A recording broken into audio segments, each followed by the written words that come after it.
पावसाळ्याचं season सुरू झालेलं आहे आणि तसेच स्वीटकॉर्नही बाजारामध्ये आले आहे. म्हणून आज मी तुमच्यासाठी घेऊन आले आहे लोणावळा स्टाईल स्वीटकॉर्नची भजी, जी बाहेरून अगदी कुरकुरीत होते. तुम्ही आवाज ऐकलाच असेल सुरुवातीलाच. ही भजी करताना मी पाण्याचा एकही थेंब वापरलेला नाही आहे.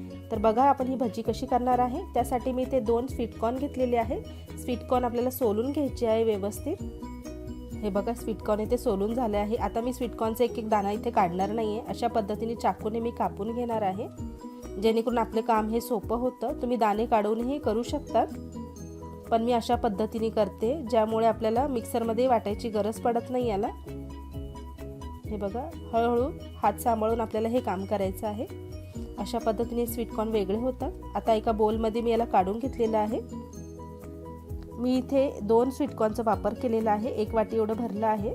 त्यानंतर मी इथे अर्धी वाटी एवढं बेसन पीठ घालणार आहे.